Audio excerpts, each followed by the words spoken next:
광고 들으셨다시피 담임 목사님께서 안식월 중이십니다. 기억나실 때마다 기도해 주시기 바랍니다.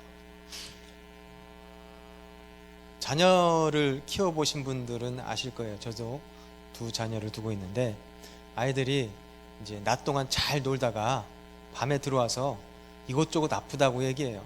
무릎이 아프네, 발목이 아프네, 그런 이야기를 합니다. 처음에는 참 놀랐어요. 어디 다쳤니? 부딪혔니? 근데 그런 것도 없습니다. 근데 갑자기 아이가 왜 밤에 이렇게 아프다고 할까요? 이유를 아세요? 네? 정답을 너무 잘 맞추시네요. 성장통이에요. 성장통. 나중에 익숙해지고 나서는 그것에 대해서 놀라지 않습니다. 이 성장통은 아이가 자라날 때에 이 근육과 힘줄이 자라나는 속도보다 뼈가 자라는 속도가 빠를 때에 이것을 이기지 못해서 이 근육에 통증이 일어나는 거예요.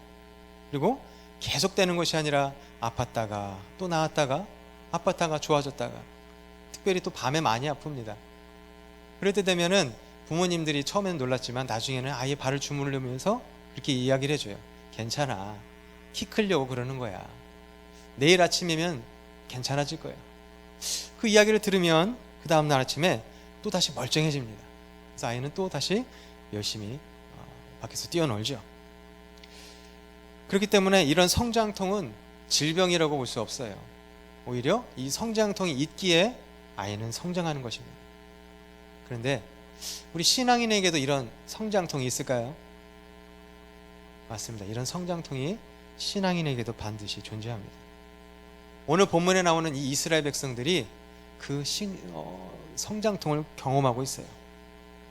이 이스라엘 백성들은 지금 해맑은 아이처럼 꿈에 부풀어 있습니다. 하나님을 만나서 하나님께서 애굽에서 그들을 구원해 주셔서 그 노예 생활을 다 청산하고 이제 약속하신 가나안 땅으로 지금 걸어가고 있습니다. 그런데 하나님께서는 이들에게 성장통과 같은 두 번의 만남을 준비하고 계십니다. 과연 어떤 만남일지 우리 같이 말씀을 통해서 나에게도 오는 이런 신앙의 성장통에 여러분도 은혜로 받아들이시고 이 말씀을 통해서 지혜롭게 대처해 나가는 여러분이 되시기를 예수 그리스도로 축원합니다. 저는 오늘 여러분들과 함께 두 만남의 모습이라는 제목 가지고 말씀을 나누겠습니다. 두 만남의 모습, 첫 번째로는 마라를 만났다 하였습니다. 오늘 23절에 보면 마라에 이르렀더니 그곳 물이 써서 마시지 못하겠으므로 그 이름을 마라라 했더라. 이것은 인생의 마라를 상징합니다.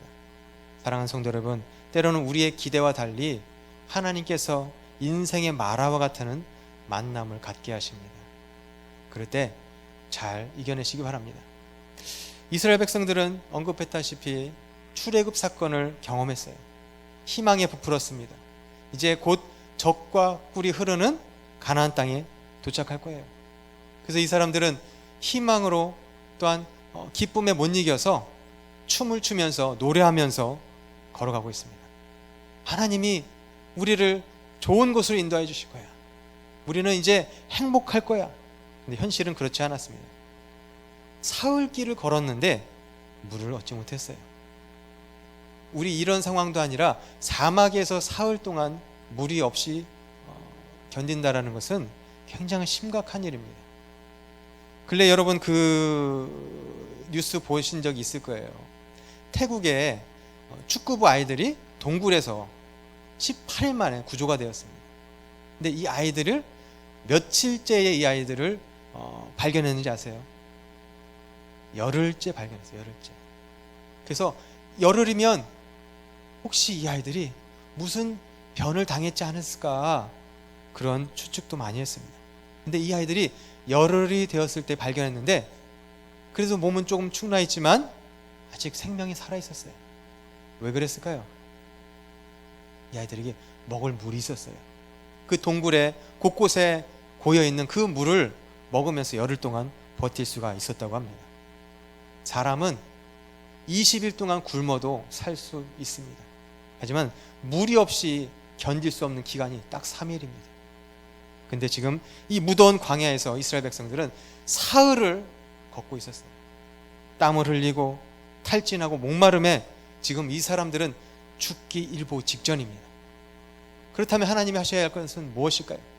내 백성을 이끌어냈다면 하나님은 이들에게 생수를 주셔야 돼요. 아주 반석에서 물을 쳐내서 주셔야 되는데 지금 이들에게 만난 물은 먹지도 못할 쓴 마라를 만나게 하셨어요. 마라의 뜻은 바로 쓰다, 괴롭다, 그런 뜻입니다. 부푼 기대를 안고 걸어갔던 이 이스라엘 백성들을 기다린 것은 생수가 아니라 인생의 쓴맛이고 인생의 괴로운 맛이 이들을 준비하기 시작했습니다. 그때 이들은 모세에게 원망합니다. 우리에게 뭘 먹으라는 건가? 이 먹지도 못할 물을 왜 주었는가? 죽으라는 건가? 분명 하나님은 그들에게 희망을 주셨습니다. 근데 왜 하나님께서 이 순간 이들에게 이런 상황을 주셨을까요? 아마 3일 동안 하나님의 마음이 변하셨을까요? 아니면 하나님 갑자기 이들이 미워졌을까요? 그것이 아니었어요. 오늘 25절에 보면 그 이유를 하나님께서 말씀하셨습니다. 우리 다 같이 한번 읽어보시겠습니다. 시작. 여호와께서 그들을 위하여 법도와 율례를 정하시고 그들을 시험하실세. 뭐 하셨다고요? 시험하신 거예요. 테스트하신 거예요. 그렇다면 하나님께서 왜 이들을 굳이 지금 테스트하셨을까요? 그것은 이들이 이 극한 상황에서 이 시험을 통하여서 믿음이 더 성장하기를 하나님은 기다리신 거예요. 로마서 5장 4절에 보면 말씀하고 있습니다. 인내는 연단은 소망을 이루는 줄 알미로다. 소망이라는 귀중한 값어치는 그냥 맺어지는 것이 아니라 이런 고난과 시험과 이런 연단을 통하여서 하나님께서 맺게 해주시는 것이라는 거예요. 그렇기 때문에 이 이스라엘 백성들은 지금 다른 것이 아니라 이런 고난의 마라를 준비하셨습니다. 다른 성도 여러분, 때로는 우리도 그래요. 하나님을 잘 믿겠다고 결단하고 나아가는데 왜 이렇게 문제들이 생기고 왜 이렇게 아픈지도 모르겠고 헤어나오지 못하는 이런 일들로 인해서 때로는 원망할 때가 있습니다. 하지만 그것이 하나님의 마음이 변해서도 아니고 하나님이 여러분이 미워서 그런 것도 아니라 하나님께서 그러한 시험을 통하여서 여러분의 믿음이 성장하길 기대하시라는 것이랍니다.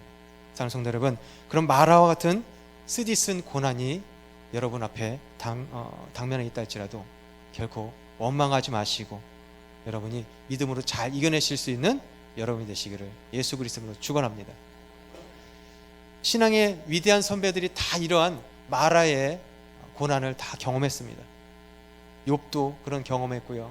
우리가 잘 아는 다윗 왕도 그냥 왕이 된 것이 아니라 하나님께서 기름 부으시고 수많은 이런 마라의 시험을 주셨어요. 그래서 이런 고난을 통해서 다윗 왕이 되었어요. 지금 제가 설명한 아브라함도 마찬가지입니다. 이 아브라함을 우리는 뭐라고 말씀하죠? 이야기하죠? 칭하죠? 믿음의 조상. 그냥 이 사람이 태어나면서 믿음의 조상이 된 것이 아니었습니다. 어느 날 이 아브라함이 아이를 낳지 못할 때에 하나님께서 나타나셔서 말씀하셨습니다. 내가 너에게 아이를 주겠다. 이 아브라함이 달라고 한 것도 아니고 기대하지도 않았습니다. 근데 하나님께서 말씀하신 거예요. 어쩌면 이 이스라엘 백성들하고 똑같은 상황이에요. 이스라엘 백성들이 하나님께 우리를 가나안 땅으로 보내달라고 얘기한 적도 없습니다. 근데 하나님께서 내가 너희 여호와야, 내가 데려갈 거야. 아브라함에게도 그 약속을 주셨습니다. 그럴 때 아브라함은 믿지 못했어요. 왜냐하면 사라의 경수가 끊어졌습니다. 폐경이 되었기 때문에 낳을 수 없는 상황이었습니다. 하지만 하나님께서 이 아브라함에게 믿음을 더 허락해 주셨고 나중 결국 이 아브라함이 100세의 아들을 낳게 되었습니다. 100세의 아들을 낳으면 얼마나 이쁠까요? 요즘 자녀보다 이 손주가 더 이쁘다 그래요. 이 어린 자녀를 보면은 우리가 뭐라고 이야기하죠? 눈에 넣어도 아프지 않다 그래요. 눈에 티 하나만 들어가도 그렇게 아픈데 이 커다란 아이가 눈에 들어가도 아프지도 않다는 얘기예요. 이 말은 이 아이들이 무슨 짓을 해도 참 이뻐 보이는 게 부모의 마음이에요. 때로는 이 아이들이 건강하다가도 아플 때도 있잖아요. 그럼 우리 뭐라고 얘기합니까? 아이가 아프느니 내 남편이 아픈 게 더 나아요? 내 아내가 아픈 게 더 낫습니까? 누가 그렇게 얘기했다가 아주 호되게 혼났다 그래요. 아내가 차라리 내가 아팠으면 좋겠다고 했더니 남편이 나도 당신이 아팠으면 좋겠어. 자식이 아프면 차라리 아픈 게 나아요. 저도 그런 경험을 많이 해봅니다. 그런데 하나님께서는 내 자녀 아픈 것도 이렇게 속상한데 내 자녀의 생명을 달라는 거예요. 아니, 주었을 때는 언제고 이제 뺏어가는 것뿐만 아니라 내가 그렇게 아끼는 이 자녀를 달라고 하는데 이 아브라함은 너무나 속이 상했어요. 하지만 하나님께서는 그렇게 하셨습니다. 왜 그러셨을까요? 갑자기 마음이 변하셨습니까? 아브라함이 잘 사는 거 보니까 하나님 갑자기 배가 아프셨어요? 그렇지 않습니다. 성경에는 이렇게 말씀하고 있습니다. 창세기 22장 1절부터 2절에 보면 그 일 후에 하나님이 아브라함을 뭐 하시려고? 시험하셨어요. 시험하셔서 그 아들을 번제로 달라 말씀하셨습니다. 아브라함아, 네가 네 아들보다 나를 더 사랑하는지, 네가 정말 나를 신뢰하는지 내가 한번 너를 보겠다. 마라의 고난을 주시고 테스트를 하신 겁니다. 결국 아브라함은 어떻게 됐습니까? 그 테스트에서 통과하게 됐어요. 그래서 결국 우리가 알듯이 믿음의 조상이 된 것입니다. 베드로전서 4장 12절에 이렇게 말씀합니다. 사랑하는 자들아, 너희를 연단하려고 오는 불시험을 이상한 일 당하는 것 같이 이상히 여기지 말고 오히려 즐거워라. 사랑하는 성도 여러분, 때론 여러분의 삶 가운데서도 그런 마라와 같은 고난도 테스트가 때로는 올 때가 있습니다. 그것을 오늘 성경 말씀처럼 이상한 것처럼 여기지 마시고 오히려 하나님께서 여러분을 성장시키기 위한 하나의 디딤돌이라는 것을 믿으시고 여러분 믿음으로 잘 기쁨으로 이겨내시기 바랍니다. 그럼 마라를 만나면 기쁘게 여겨야 돼요. 그것까지는 알겠죠. 근데 기쁘게 여기면 끝이 납니까? 하나님 기쁩니다. 그럼 어떻게 해요? 죽어야 되는 거예요? 아니잖아요. 그 다음에 해결을 해야 될 거 아니에요. 그러면 마라를 만나면 우리가 어떻게 해야 될까요? 오늘 성경 25절에 그 해결책이 나오고 있습니다. 출애굽기 15장 25절 우리 다 같이 한번 읽어보겠습니다. 시작. 모세가 여호와께 부르짖었더니. 뭐 하는 거예요? 부르짖는 거예요. 부르짖어 기도하는 거예요. 하나님, 저는 이 마라의 상황을 이겨낼 수가 없습니다. 하나님, 이 마라에서 저희를 구원하여 주시옵소서. 이것이 우리가 해야 될 일이에요. 여러분 앞에서 인생의 마라를 만날 때가 있습니다. 그럴 때 여러분이 해야 할 것은 다른 것을 찾는 것이 아니라 바로 그 자리에서 엎드리는 것입니다. 하나님, 저는 할 수 없습니다. 이 문제를 해결해 주실 수 있는 이는 바로 하나님이십니다. 저를 불쌍히 여겨 주시옵소서. 그때 하나님께서 말씀하십니다. 예레미야 33장 3절에 너는 내게 부르짖으라 내가 내게 응답하겠고 내가 알지 못하는 크고 비밀한 일을 내게 보이리라. 사랑하는 성도 여러분, 인생의 마라를 만났습니까? 그렇다면 여러분이 오직 부르짖는 기도를 통해서 기도로 나아가시는 여러분 되시기를 예수 그리스도로 축원합니다. 이처럼 모세가 하나님 앞에 무릎 꿇고 간절히 부르짖었습니다. 하나님, 이 백성을 살려주시옵소서. 이 백성을 구원하여 주시옵소서. 그랬을 때에 하나님께서 기다렸다는 듯이 한 방법을 알려주셨습니다. 그것은 바로 마라 근처에 있는 한 나무를 하나님께서 가르쳐 주셨어요. 그래서 모세에게 지혜가 저거구나. 그래서 그 나무를 들어서 물에다 던졌을 때 어떤 현상이 벌어졌습니까? 맞아요. 쓴 물이 단물로 바뀌는 기적이 벌어졌습니다. 근데 여러분, 그런 생각 한번 해보셨어요? 왜 다른 것도 많은데 왜 한 나무를 쓰셨을까? 왜 한 나무를 하나님께서 가르쳐 주셨을까? 돌이 될 수도 있고, 모세야 반석을 쳐라 이렇게 하실 수도 있고, 때로는 바람으로도 할 수도 있고, 여러 가지인데 왜 한 나무일까? 그것은 우리에게 상징적인 의미를 주기 때문입니다. 사도행전 4장 12절에 말씀하고 있습니다. 다른 이로서는 구원을 얻을 수 없나니 천하 인간의 구원을 얻을 만한 다른 이름을 우리에게 주신 일이 없음이라 하더라. 다른 것으로는 우리에게 구원을 줄 수 없습니다. 그 한 나무는 무엇을 상징하냐면 바로 예수님의 십자가를 상징하는 거예요. 여러분, 다른 거 붙잡지 마세요. 여러분을 구원하실 수 있는 것은 바로 예수님의 그 구원을 위한, 우리를 지시기 위해 우리의 모든 죄를 지시기 위해서 지셨던 그 십자가만이 저와 여러분의 마라의 문제를 해결해 주실 수 있습니다. 한 나무가 쓴물을 단물로 바꾼 것처럼 예수 그리스도의 그 십자가가 마라와 같은 우리의 문제를 해결해 주실 것입니다. 더불어서 마라의 그 한 나무가 어디에 있었는지 아십니까? 그것은 먼 곳에 있지 않고 바로 그 마라 옆에 있었어요. 모세가 볼 수 있는 바로 옆에 있었어요. 이것 또한 우리에게 상징적인 의미를 주는 거예요. 예수님은 먼데 계시지 않아요. 바로 여러분이 겪고 있는 그 문제에 그 곁에 같이 계셔요. 여러분의 옆에 바로 옆에 있습니다. 근데 우리는 예수님을 만나지 못하고 있어요. 그저 문제만 바라고 있습니다. 그럴 것이 아니라 여러분 그 문제가 아니라 바로 여러분 옆에서 안타까워하시는 그 예수님을 바라보세요. 하나님 어디 계십니까? 제 옆에 계시지 않습니까?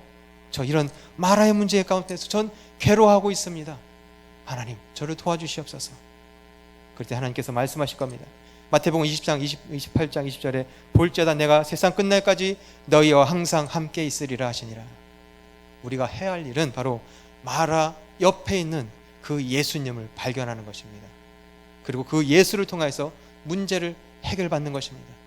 사랑하는 성도 여러분, 예수의 십자가로 여러분의 마라와 같은 삶을 복된 삶으로 바꾸시는 여러분 되시기를 예수 그리스도 이름으로 축원합니다. 요한복음에 보면 가나의 혼인잔치의 이야기가 나옵니다. 중동 지역에서 이 혼인잔치를 하면 우리나라처럼 뭐 몇 시간 이렇게 하는 것이 아니라 며칠씩 했어요. 그래서 제일 이 혼인잔치에서 중요한 것이 뭔지 아시죠? 그렇죠? 포도주예요. 포도주가 충분해야 되고 또 더군다나 포도주가 아주 더 맛있으면 아주 성공하는 그런 잔치입니다. 마치 우리나라에서 잔치 음식과 거의 비슷한 그런 비유를 들 수 있을 것 같아요.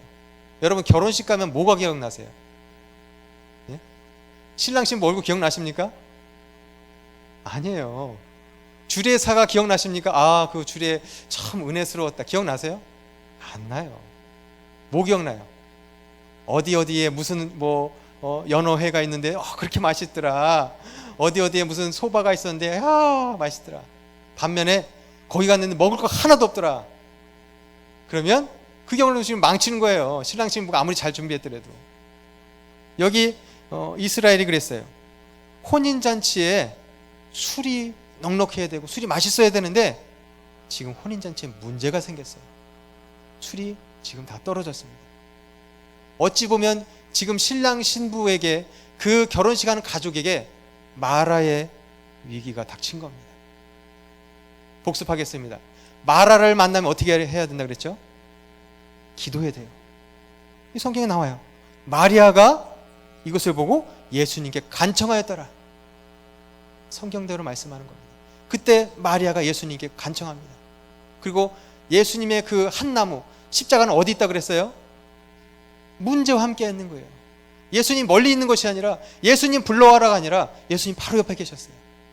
그때 예수님께서 그 문제를 해결하기 시작하십니다. 가인들을 불러주셨어요. 그래서 너희들은 저 돌 항아리 6개에다 물을 가득 채워라. 여기까지는 잘 아시는 얘기예요. 여러분 이 돌 항아리가 뭐에 쓰는 물건인지 아십니까? 뭐에 쓰는 물건이에요? 정결례를 위해서 쓰이는 물건입니다. 쉽게 이야기하면 이스라엘 백성들은 그때는 여기는 먼지가 많은 지역이라서 집에 그냥 들어가지 않습니다. 그리고 밖에 더러운 것이 집 안에 들어오는 것에 대해서 이 사람들은 굉장히 불결하게 생각했어요. 율법적인 삶을 살았죠. 그래서 항상 손과 발을 깨끗하게 씻고 들어가야 돼요. 그러려면은 밖에 이런 물통이 있어야 해요. 그리고 물통에서 물을 떠서 씻어야 합니다. 그러면 이 통이 깨끗하고 좋은 통입니까? 더럽고 추한 통입니까? 더러운 통이에요. 구정물통이에요. 구정물통. 근데 예수님께서 쉽게 그 구정물통을 그 구정물통에다가 물을 가득 채워라. 그리고 나서 그 물통이 다 채워지니까 자 이제 그 물을 떠다가 갖다 주어라. 사람들이 그 물로 변한 포도주를 맛을 봅니다. 여러분 무슨 물이라 그랬어요? 구정물이에요. 구정물. 손 닦는 물. 사람들이 그걸 알았다면 기겁을 했을 거예요. 여러분, 누가 변기에 있는 물 딱 떠가지고 아빠 드세요. 변기 깨끗하게 씻은 거예요. 그러면 그래, 그랬을까요? 아니에요. 못 먹었을 거예요. 근데 여러분 생각해 보세요. 왜 예수님이 다른 통도 아니고 왜 정결례에 쓰는 그런 구정물통을 쓰셨을까요? 상식적으로 그 잔치에 포도주가 다 떨어졌으면 그 집에 들어가면 빈 포도주병이 있을까요? 없을까요? 있을 거예요. 만약에 상식적인 분이라면 얘들아, 포도주가 다 떨어졌어? 그럼 얼른 가서 그 빈 포도주 통들을 다 가지고 와. 그리고 내가 기도할 터이니 너희들은 이곳에 아주 깨끗한 물을 담거라. 이게 상식적인 겁니다. 근데 왜 예수님께서는 그 구정물통을 쓰셨을까요? 그것은 이것을 상징하는 거예요. 예수님께서 손을 대시면, 예수님께서 함께 하시면 그 어떤 더러운 것도, 부정한 것도 깨끗게 하신다는 것입니다. 고린도전서 1장 18절에 말씀합니다. 십자가의 도가 멸망하는 자들에게는 미련한 것이요 구원을 받는 우리에게는 하나님의 능력이라. 한 나무가 들어가자 그 쓴 물이 단물로 바뀌었습니다. 예수님께서 손을 대시자 그 더러운 물이 아주 귀한 포도주로 바뀌었다는 거예요. 여러분의 그 마라와 같은 어려운 문제도 있고 생각하기도 싫은 그런 더러운 문제가 있다 할지라도 예수님의 십자가가 여러분 삶에 개입하면 여러분의 삶이 바뀌게 되는 것입니다. 여러분의 그 마라와 같은 고난이 복으로 바뀐다라는 것이에요. 사랑하는 성도 여러분, 여러분 혹시 인생의 마라를 만났습니까? 그렇다면 오직 예수의 십자가를 붙잡으시기 바라요. 그 예수의 십자가가 여러분의 모든 문제를 복된 삶으로 바꾸어 주실 것입니다. 두 만남의 모습 두 번째로는 엘림을 만났다 했습니다. 오늘 27절에 보니까 그들이 엘림에 이르니 거기서 물샘 12과 종려나무 70그루가 있는지라. 이것은 인생의 엘림을 상징합니다. 사랑하는 성도 여러분, 때론 하나님께서 우리의 삶에 엘림과 같은 평안과 위로를 주신다는 것을 믿으시기 바랍니다. 이스라엘 백성들이 이제 마라를 지나서 불과 10km의 거리를 갔더니 엘림을 만났습니다. 이 10km라는 거리는 짧은 거리입니다. 성인의 거리로 3시간이면 갈 수 있는 그런 거리예요. 이때 이스라엘 백성들은 엘림이라는 거대한 사막의 오아시스를 만납니다. 물샘이 12개가 되었고요. 종려나무가 70그루나 되었습니다. 근데 왜 이런 엘림을 준비하셨을까요? 엘림은 평안과 위로를 상징하는 거예요. 하나님께서는 때로는 우리에게 이런 마라와 같은 고난을 주셨다가도 때로는 이런 엘림과 같은 평안을 우리에게 준비하십니다. 개인과 가정의 문제가 해결되기도 하고 사업의 문제가 해결되기도 하고 때로는 내 질병이 낫기도 하고 모든 일들이 잘 풀리는 그런 엘림의 때를 하나님께서 주십니다. 사랑하는 성도 여러분, 때론 우리의 삶에서 마라의 삶을 지나서 엘림과 같은 평안과 안식이 준비된다는 것을 믿으시기 바랍니다. 룻기서에 보면 나오미의 그런 일대기가 나옵니다. 나오미의 가족이 흉년이 들어서 모압으로 이렇게 피난을 가죠. 근데 기대와 달리 이 모압에서의 삶은 순탄치가 않았습니다. 그곳에서 남편과 2 아들을 잃어버렸어요. 그래서 3 과부가 참 청승맞게 그렇게 살다가 이 나오미가 결단합니다. 그래, 고향으로 돌아가자. 그래서 나오미와 이 롯이 베들레헴으로 떠납니다. 다 잃고 이 고향으로 돌아가는 이 모습 참 처량하지만 그래도 희망을 갖고 갔겠죠. 그리고 몇 년 동안 보지 못했던 이 나오미를 보니까 고향 사람들이 반갑겠죠. 그죠? 너무 반가웠어요. 아이고, 이게 누구인가? 몇 년 전에 갔던 그 나오미 아닌가? 우리도 그 이름에 보면 그 뜻이 있듯이 여러분 그 이스라엘 백성도 그 이름에 뜻이 있어요. 나오미의 뜻이 참 좋은 뜻이에요. 기쁨, 행복 이런 뜻이에요. 아이고 기쁨이 왔는가? 아이고 행복이 왔는가? 그럴 때에 나오미가 아주 의미심장한 이야기를 합니다. 룻기서 1장 20절에 보니 나오미가 그들에게 이르되 나를 나오미라 부르지 말고 나를 마라라 부르라. 그녀가 얼마나 그런 고통의 삶을 살았는지 성경에서 말씀하고 있는 거예요. 하지만 하나님께서는 이 불쌍한 두 여인에게 이 마라의 삶을 끝내게 해주셨어요. 그리고 엘림의 삶을 준비해 주셨습니다. 그래서 룻은 보아스를 만나서 아주 행복한 결혼 생활을 하게 되었고, 또한 이 나오미 또한 남은 여생을 행복하게 맞이하게 되었다라는 것이에요. 시편 30편 11절에 보면 이렇게 말씀합니다. 주께서 나의 슬픔이 변하여 내게 춤이 되게 하시며 나의 베옷을 벗기고 기쁨으로 띠띠우셨나이다. 사랑하는 성도 여러분, 혹시 그런 마라의 가운데 있는 분이 계시다면 너무 절망하지 마세요. 어두운 밤이 지나면 새벽이 오는 것처럼 여러분에게도 반드시 이런 엘림의 때가 온다는 것을 믿으시기 바랍니다. 마라를 만나면 우리가 해야 할 일은 부르짖어 기도하는 것, 그리고 십자가를 의지해서 문제를 이겨나가는 거예요. 그러면 엘림을 만나면 우리가 어떻게 해야 할까요? 오늘 본문에 보니까 이스라엘 백성들이 참 지혜로운 행동을 보이고 있습니다. 출애굽기 16장 1절에 보니 이스라엘 자손의 온 회중이 엘림을 떠나 엘림과 신의 산 사이에 있는 신광야에 이르니, 이스라엘 백성들이 그곳에서 잠깐 쉼을 얻고 곧바로 떠났다라고 이렇게 기록하고 있습니다. 이것은 우리에게 주는 아주 좋은 메시지입니다. 엘림은 영원히 머무를 곳이 아니에요. 잠깐 쉬는 거예요. 그곳에서 다시 힘을 보충하고 다시 일어나는 거예요. 우리의 목적지는 엘림이 아니기 때문에 그렇습니다. 때로는 우리에게 하나님께서 엘림과 같은 평안함을 주십니다. 문제도 다 해결되고, 어떨 때는 재정적인 것도 아주 풍족하게 주셔요. 자녀도 잘 풀리고 건강도 잘 회복되고. 하지만 그 장소가, 그 순간이 우리가 영원히 머물 곳이 아니라는 거예요. 우리의 목적지는 이 땅이 아닙니다. 히브리서 11장 16절 우리 같이 한번 읽어보겠습니다. 시작. 이제는 더 나은 본향을 사모하니 곧 하늘에 있는 것이라. 이러므로 하나님의 그 아들 일컬음을 받으심을 부끄러워하지 아니하고 그들을 위하여 한 성을 예비하셨느니라. 우리의 목적지는 이 땅이 아닙니다. 우리의 목적지는 어디예요? 저 하늘나라, 저 천국이라는 거예요. 여러분은 그것을 아시고 천국을 소망하며 나가셔야 합니다. 사랑하는 성도 여러분, 엘림에서 이스라엘 백성들이 잠깐 쉼을 얻고 그 목적지인 가나안 땅으로 간 것처럼, 때로 여러분에게 그런 엘림과 같은 안식이 주어진다고 할지라도 그것에 안주하지 마시고 천국을 향하여서 다시 일어나시는 여러분 되시기를 예수 그리스도로 축원합니다. 이런 이야기가 있어요. 태평양 가운데 태평양에 한 섬이 있습니다. 근데 이 섬에는 아주 독특한 그런 풍습이 있었대요. 그게 뭐냐면, 누군가 풍랑을 만나서 이 섬으로 들어오면 새로운 문물을 받는 의미에서 이 사람들이 그 사람을 1년 동안 왕으로 삼는 거예요. 그래서 그 사람이 시키는 모든 일을 다 합니다.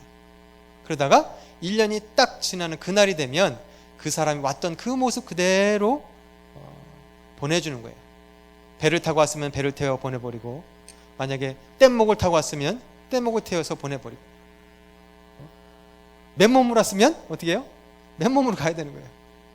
어느 날 한 청년이 풍랑을 만나서 스티로폴 조각을 이 품에 안고 그 섬에 도착했어요. 아, 이제 살았구나. 그러고서 도착했는데 섬 사람들이 막 우르르 몰려오는 거예요. 아, 이거 어떻게 되는 거지? 네? 한 사람이 나타나서 그렇게 설명해 줍니다. 당신은 1년 동안 이 섬에서 왕으로 살 겁니다. 그런데 당신은 1년이 되는 그날 왔던 그 모습 그대로 이 스티로폼 조각을 타고 가야 합니다. 이 설명해 주니까 완전히 벙벙한 거예요. 아, 이게 어떻게 하라는 거지? 그래서 궁금하잖아요. 나보다 먼저 온 사람이 있을 것 같아요. 그래서 혹시 나보다 먼저 온 사람이 있습니까? 네, 딱 2명 있었습니다. 그럼 그들은 어떻게 살다 갔습니까? 네, 첫 번째 사람은 오더니 저희들을 너무나 부려먹더군요. 집을 짓게 하고 저희들에게 갖고 있는 보물들을 다 달라고 해서 그 보물들을 맨날 만지작거리고 살다가 1년 뒤에 그 사람이 왔던 그 널빤지를 타고 바다로 가다가 얼마 못 가서 빠져 죽더라고요. 아, 마음이 참 그래요. 그럼 다른 사람은 어떻게 됐습니까? 그 사람은 그냥 헤엄쳐서 왔었는데 그 사람도 당신과 같이 첫 번째 사람이 어떻게 됐냐고 물어보더라고요. 그래서 설명을 해줬더니 그 사람이 아유 저런 미련한 사람 하면서 혀를 쩍쩍쩍 하고 차더라고요. 어떻게 살았습니까? 그 사람은 이 섬에서 아주 진귀한 음식들을 많이 먹기 시작했습니다.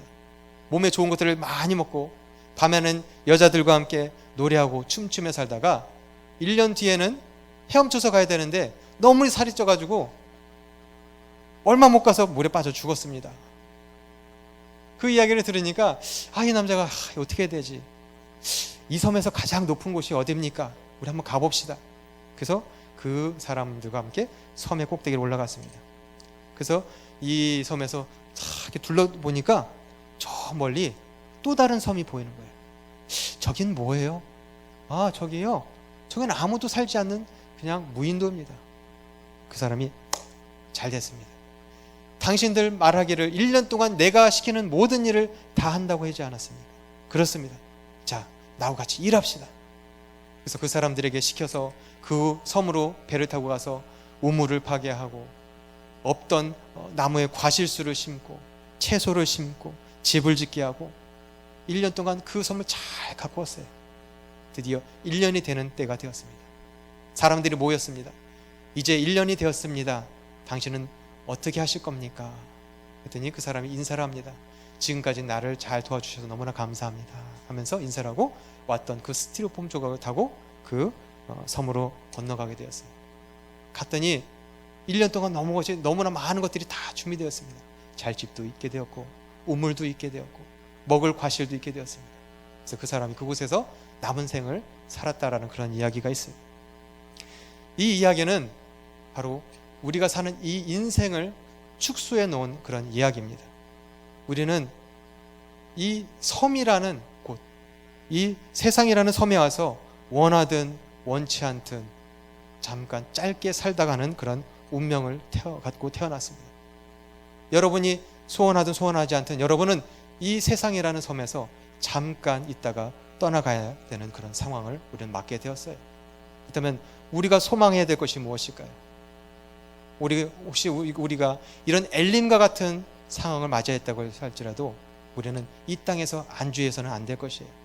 우리가 소망해야 될 것, 우리가 장차 가야 할 곳은 이 땅, 잠시 머물 땅이 아니라 저 천국이기 때문입니다.